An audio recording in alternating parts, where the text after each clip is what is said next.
Hi, I'm Ms. Scioli, and I wanted to make this video for my students who were perhaps new to the class and needed to integrate more seamlessly into it, or parents who were unable to make open house, to let you know a little bit about the class and how it works.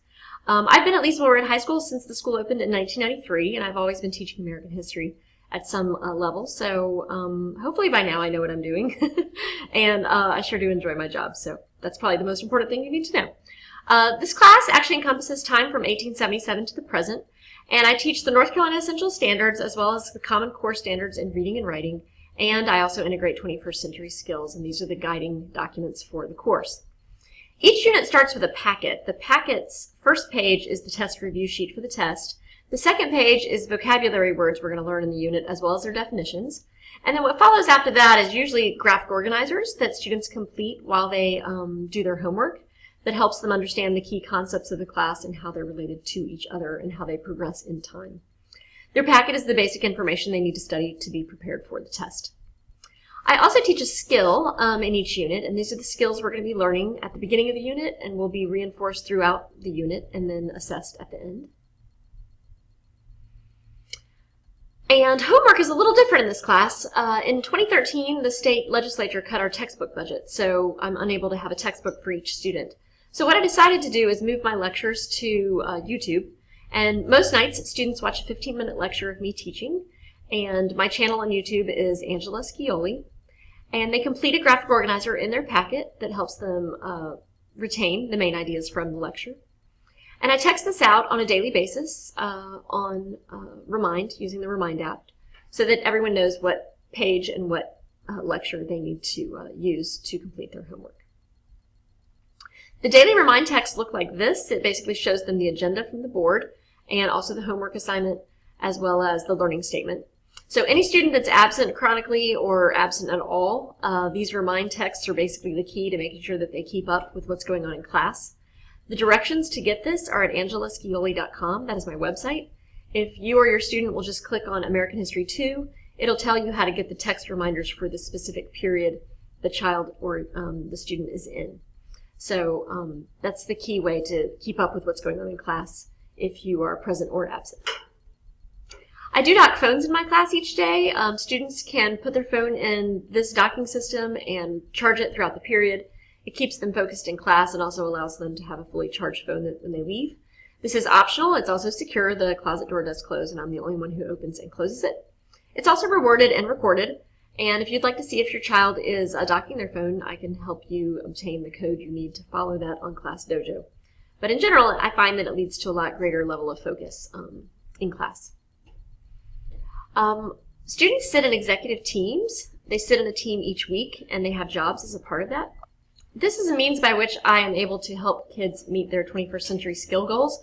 Basically, we have a manager, an attendance recorder, a quartermaster, a comptroller who helps keep kids who've been absent up to date, and somebody who oversees all the submissions for the class when they are turning in work.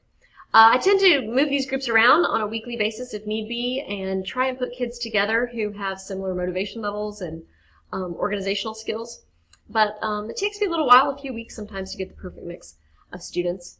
They do their jobs and they write a learning statement each day, and that is part of a weekly grade that is recorded on Fridays in the gradebook.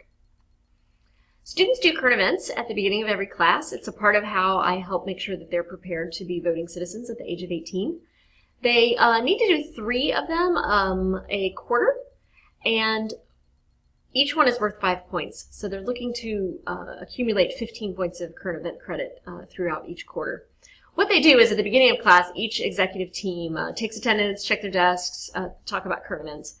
And they use this decision tree to help them decide if a current event is worthy of class discussion. And then they report that out. It's all oral. There's no writing involved. And they want to do a high-quality current event 3 times a quarter to receive their current events credit. Also, each day that a flip video from YouTube is due, they have a daily quiz. There's a quiz each day assigned on the video the night before. If they can show me that they did their homework, then they can do a practice quiz in groups and make sure that they can reinforce their learning that they gained from the night before. If they didn't do their homework, they come with me and do an 8-minute crash course on the information, and we do our best to prepare them for the quiz in that amount of time. Obviously, it's optimal, though, if they have spent a little more time preparing on their own. Then we take the quiz. The quiz is about 5 true or false questions, and that indicates or gives me an indication of how well they understood the information. Other daily activities in class include a primary document analysis, looking at videos, reading primary documents, and holding group discussions on them called seminars.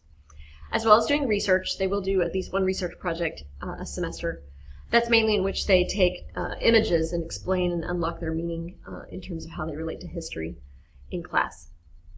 They write a learning statement at the end of class each day, and it explains the main idea of what we were studying that day. The prompt is on the board, and they have an opportunity to share their responses with other people in their group and get feedback on their ideas.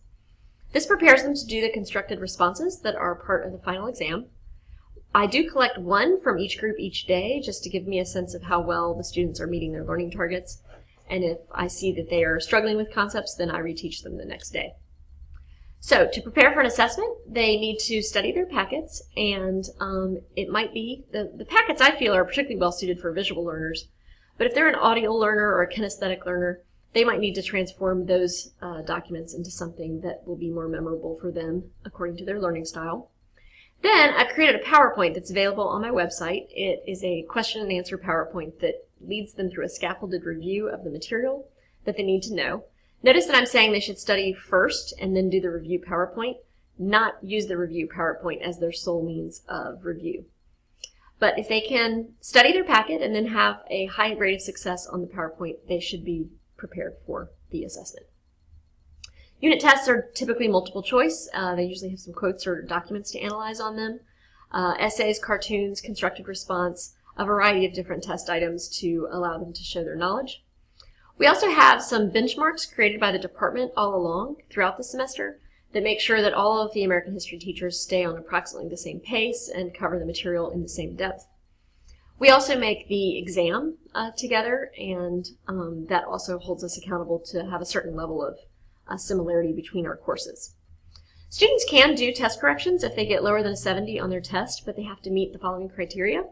They can't have any unexcused absences, they need to have been attentive in class, and they need to have completed their unit packet. And then they can come during Smart Lunch, and the maximum grade they can receive through test corrections is a 70. And this is departmental policy that does allow students to do some grade recovery to ensure that they're successful in the class. Their quarter grades include the largest category is their test and project grades, which are 50%. And then their intermediate grades, this is work they turn in that I do grade for correctness, it's 35%. And then minor grades, including their weekly executive team grades, they are based on effort and they make up 15% of their grade. The 2 quarters count 40% and the exam counts 20%. Home base is my real grade book, so there's no lag between the time I grade the work and enter it in the grade book and when it is visible on home base. So students should be checking their accounts often and seeing how their grades are progressing. If you have any questions about what I have covered in this video, please feel free to email me at the email address on the screen or call the school, and I'll be happy to call you back. I also want to just reiterate, so in summation, if you are absent from class and you want to know the best way to keep up with what we're doing, it's to go to angelascioli.com, sign up for text reminders, and every day I will be texting out an agenda, the learning statement, and the homework assignment. So good luck. Please get in touch if there's anything else I can do to clarify the expectations for this course.